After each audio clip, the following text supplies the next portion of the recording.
প্রচলিত টমেটোর জাত থেকে আরও বেশ কিছু ভালো জাত রয়েছে, যে জাতগুলো চাষ অনেক বেশি লাভজনক। আজকের ভিডিওতে আপনাদের দেখাবো সেই জাতটি কী এবং এর চাষ পদ্ধতি। জাতটির সবচেয়ে বড় বৈশিষ্ট্য হলো টমেটোগুলো অনেক দিন যাবৎ সংরক্ষণ করে বিক্রি করা যাবে, ফলে বেশি দাম পাবেন কৃষকরা। এই জাতটির বীজ চাষিদের মাঝে ছড়িয়ে দেওয়ার জন্য কাজ করছে বিনা টমেটো 10। এটা একটা চেরি টাইপ টমেটো, যেটা থাইল্যান্ড মালয়েশিয়া থেকে আমরা বিভিন্ন জার্মপ্লাজম কালেকশন করছিলাম। সেই জার্মপ্লাজম থেকে একটি লাইন আমাদের এটা খুব ফলন ভালো দেওয়াতে আমরা 2013 সালে এই জাতীয় বীজ বোর্ড কর্তৃক ছাড়করণ করা হয়।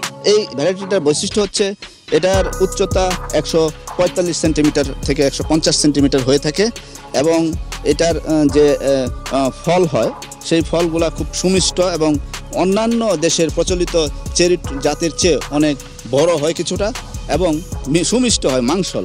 এখানে বীজের পরিমাণও কম, 10 থেকে 15টা বীজ পাওয়া যায় এবং সাধারণত একটা গাছে একটা মৌসুমেই সেটা 300 থেকে 350 টমেটো এখানে ধরে 70 থেকে 75 দিনের মধ্যেই আমরা এর ফলন পাই। আর এই টমেটোটার মাটির উপযুক্ততা বলতে আমি বলতে পারি দোআঁশ মাটি এবং বেলে দোআঁশ মাটি হলে এর চাষ খুব ভালো হয়।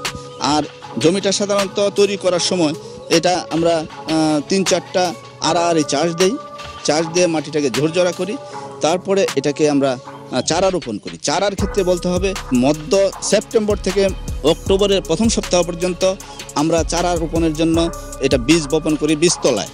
এটা আমরা 1 মাস বয়সে চারা রোপণ করে থাকি। নভেম্বরের প্রথম সপ্তাহ পর্যন্ত আমরা এটাকে রোপণ করব।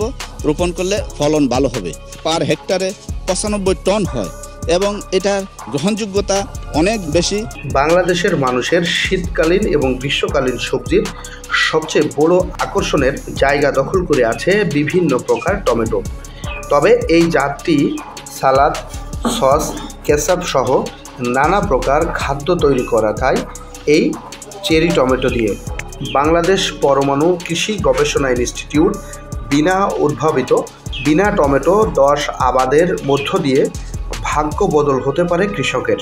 প্লান্টিং হওয়ার পরে আমরা যখন প্লান্টিং করব 60 × 60 সেন্টিমিটার দূরত্ব বজায় রেখে প্লান্টিং করব, line to line, plant to plant করার পরে এই গাছটা যখন একটু এস্টাবলিশড হবে আফটার 15 ডেজ মানে 15 দিন পরেই এটাকে ঘাস থাকলে সেটা পরিষ্কার করে দিতে হবে এবং 21 দিন পরে সেটাকে আমরা টপ ড্রেসিং করব, ইউরিয়া, টিএসপি, এমপি একটা টপ ড্রেসিং করব। কিন্তু এমপি সারটা একটু বেশি লাগে, কারণ হচ্ছে এর যে কাণ্ডটা আছে সেটাকে শক্ত করার জন্য এমওপি সারটা একটু বেশি লাগে, সেটাকে টপ ড্রেসিং করব এবং আরও 1 মাস পরে তখন তাকে একটা টপ ড্রেসিং করব ইউরিয়া সার দিয়ে এবং 2 বার সার দিলে এটার ফলন খুব ভালো হয়।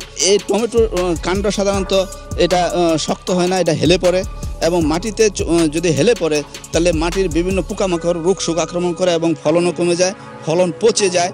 কিন্তু এই কাঠিটা দেওয়ার অর্থ হইতেছে গাছটা সোজা থাকবে এবং ফলগুলা নষ্ট হবে না, ফলগুলা সঠিকভাবে আলো বাতাস পাবে। শুধু খেতে কিংবা বাড়ির আঙ্গিনাতে নয়, ছাদেও আবাদের মধ্য দিয়ে বেশ ভালো লাভ পেতে পারেন কৃষকরা।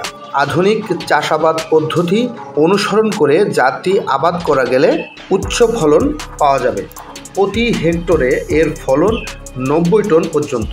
গাছটা অনেক দিন থাকবে, প্রায় আপনার 5 মাস 7 মাসও থাকতে পারে এবং কিছু কিছু ফল দিবে। কিন্তু ইকোনমিক্যালি আমরা যেটা 75 দিন পরে যে ফলনটা পাই এটা হলো আমাদের জন্য ভালো ফলন, বেশি ফলন। কৃষক পর্যায়ে আসলে এটা যখন আমরা বিভিন্ন ট্রেনিং প্রোগ্রামে আমরা এটার কথা বলি এবং বিভিন্ন সেমিনারে বলা হয় এবং মাঠ দিবসে বলা হয় এবং কৃষক প্রশিক্ষণ আমরা দেই এটার উপরে। গত এই ইয়ারেই এই মৌসুমে আমরা ডিএইকে অনেক বীজ দিয়েছি, ছোট ছোট প্যাকেটে করে প্রায় 5 গ্রাম 7 গ্রাম করে প্যাকেটে বীজ দিয়েছি, এটা ছড়ানোর জন্য কৃষকদেরকে দিয়েছি।